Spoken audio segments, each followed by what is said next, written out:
আসসালামু আলাইকুম। আমি ডাক্তার মশিউর রহমান, নিউরোসার্জন। বর্তমানে আমি national institute of neuro science and হসপিটালে সহকারী অধ্যাপক হিসাবে কর্মরত আছি। আজকে আমি ব্রেইন টিউমার সম্বন্ধে ছোটখাটো একটু আলোচনা করব। বর্তমান সময়ে ব্রেইন টিউমার রোগীর সংখ্যা বেশ বেড়ে গেছে। কারণ কি আমাদের বর্তমানে রোগ নির্ণয়ের জন্য ডায়াগনোসিসের জন্য পরীক্ষাগুলো অনেক বেশি আধুনিক হয়েছে। যার কারণে রোগীর সংখ্যাও দিনে দিনে বাড়ছে।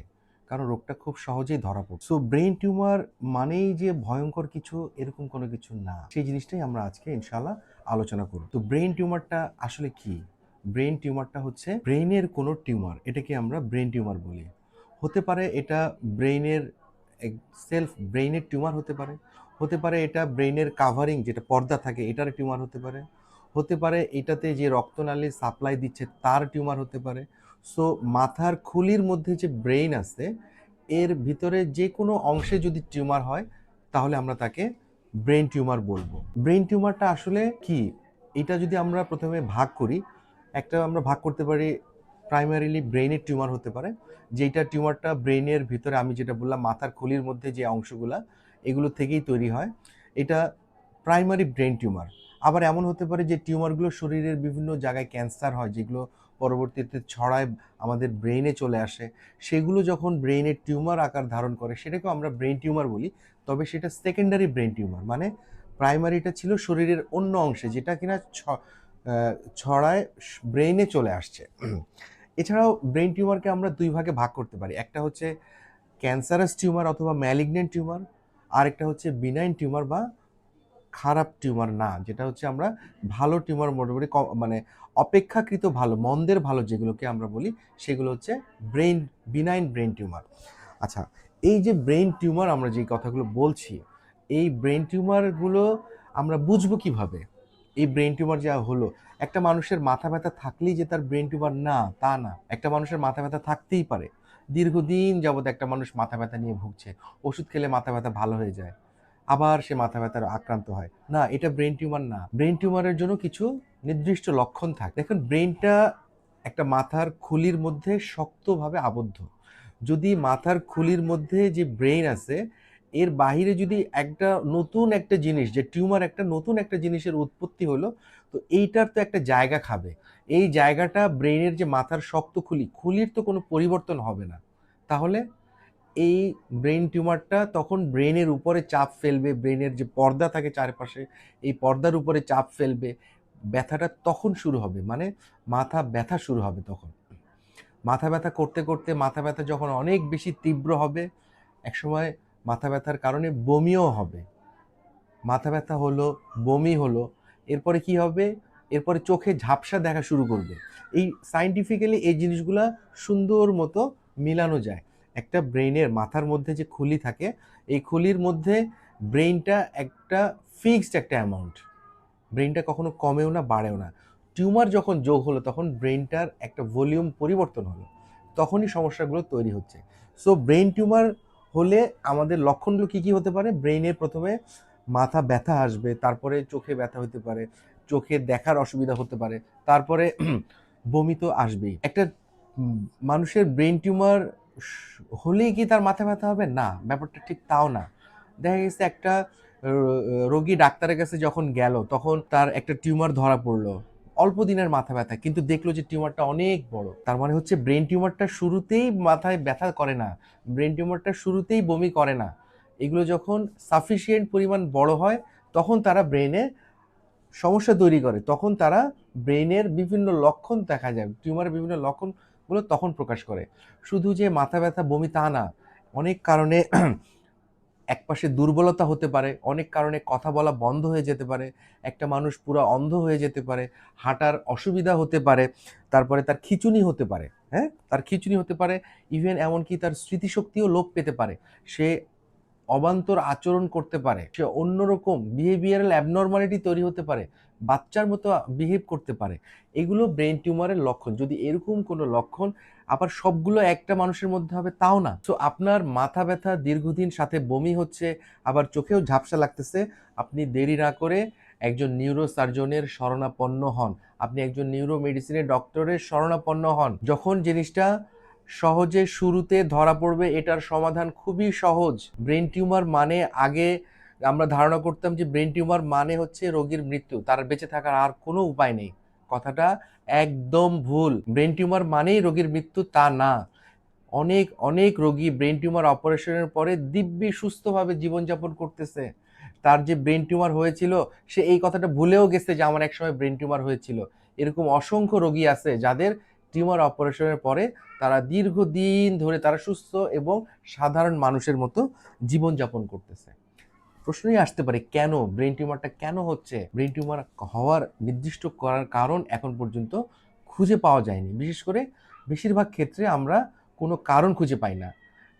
যে কোনো বয়সে যে কোনো পুরুষ মহিলা যে কারো ব্রেন টিউমার হতে পারে, তবে ব্রেন টিউমার হওয়ার পিছনে বিভিন্ন কারণ যুক্তি, ঘোড়া যুক্তি হোক যেই হোক, এগুলো দাঁড় করায়।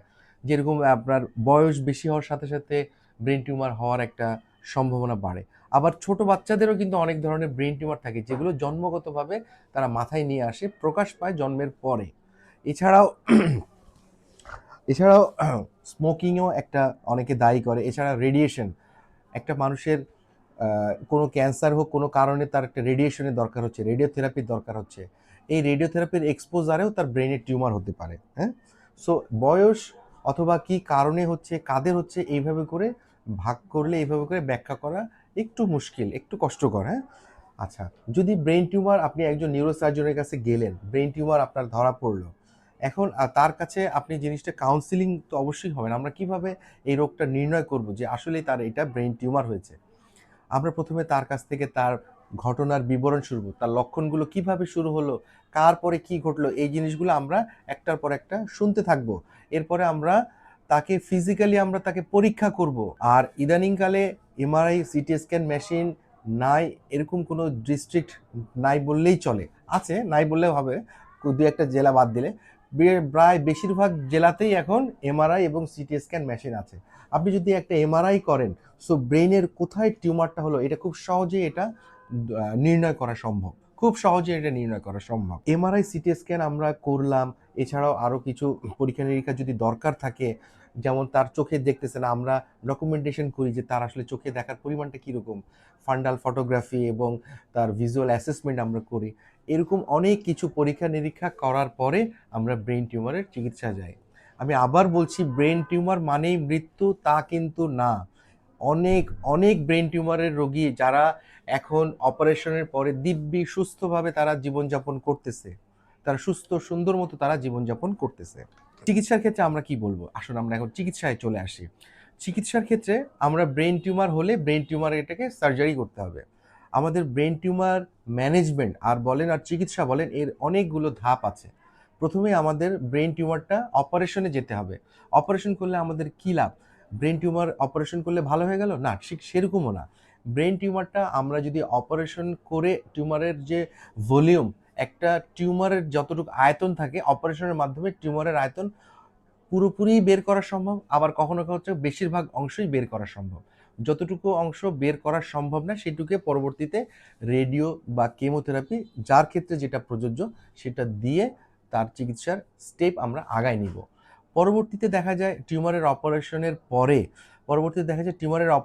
পরে অনেক সময় তার শারীরিক দুর্বলতা, কারো কথার দুর্বলতা, এগুলো থেকে যায়। কারণ ব্রেনের এক একটা এরিয়া এক একটা ফাংশনে কাজ করে। কেউ কানে কম শুনবে, কেউ মুখ বাঁকা হয়ে যাবে, কারো হচ্ছে একপাশে দুর্বল হয়ে যাবে, কারো হাঁটতে গেলে ইমব্যালেন্স হয়ে যাবে। এই যে অপারেশন পরবর্তী যে বিভিন্ন রকম লক্ষণগুলো অপারেশন জনিত কারণে তৈরি হয়, এইগুলোরও আবার ম্যানেজমেন্টের দরকার আছে। হ্যাঁ, এগুলোরও আবার ম্যানেজমেন্টের দরকার আছে। যেরকম ধরেন আপনি ব্রেন টিউমারের রোগীর একটা পাশ তার উইক হয়ে গেল অপারেশনের পরে, তাহলে তাকে ফিজিওথেরাপিতে নিতে হবে। সো একটা পেশেন্টের ব্রেন টিউমার অপারেশন হয়ে গেল, তার সাথে ডাক্তারের সম্পর্ক শেষ, সে সুস্থ বাড়িতে চলে আসলো, ব্যাপারটা এরকম না। তার মানে তাকে ফলো আপ করতে হবে। একটা রোগীর ব্রেন টিউমার অপারেশন হয়ে গেল তার মানে হচ্ছে তার সাথে ডক্টরের কন্ট্যাক্ট শুরু হয়ে গেল। এখন সে রেগুলার ফলো আপে আসবে। আমরা প্রথম দিকে 1 মাস, তারপরে 3 মাস, 6 মাস, এইভাবে করে যখন যার যার ক্ষেত্রে এরকম বছরের পর বছর আমাদের ফলো আপের প্রয়োজন হয়। কখনো কখনো আমরা হরমোনাল অ্যাসেসমেন্টের মাধ্যমে এই ফলো আপগুলো করি, কখনো কখনো সিটি স্ক্যান, এমআরআইয়ের মাধ্যমে আমরা ফলো আপ করি। সো এই যে অপারেশন পরবর্তীতে বিভিন্ন জটিলতা, এগুলোর থেকে উত্তরণের জন্য বিভিন্ন ফিজিওথেরাপি প্রযোজ্য। সো এই ফিজিওথেরাপিগুলো যদি ঠিকমতো হয়, টিউমারটা যদি অপারেশনের পরে আমরা যে টিউমারটা পেলাম, এটা মাংস পরীক্ষা করে আমরা যদি দেখি যে না এটা নর্মাল, এটা বিনাইন, এটা একটা বিনাইন টিউমার, এটা কোনো ম্যালিগনেন্ট টিউমার না, তাহলে আমাদের চিকিৎসা ওখানেই শেষ যদি বিনাইন টিউমার হয়। এবং রোগীটা বাকি জীবন শুধু ফলো আপ করবে, যদি টিউমার আর না হয় তো সারা জীবন সে ভালো থাকতে পারবে। যদি ম্যালিগনেন্ট টিউমার হয় সেই ক্ষেত্রে বিভিন্ন রকম সমস্যার জন্য কেমোথেরাপি, রেডিওথেরাপি লাগতে পারে। পরবর্তীতে টিউমারটা আবারও হতে পারে, পরবর্তীতে আবারও টিউমারটা হতে পারে এবং এটার জন্য আবারও সার্জারির দরকার হতে পারে। তবে এইটা সার্জারি লাগবে কি লাগবে না, এইটার জন্য সুনির্দিষ্টভাবে একজন নিউরোসার্জনের পরামর্শ মতে চলা উচিত। এই ছিল আজকে আপনাদের জন্য ব্রেন টিউমার সম্বন্ধে আমার ছোট্ট একটু আলোচনা। ধন্যবাদ, ভালো থাকবেন, সুস্থ থাকবেন। সালামু আলাইকুম।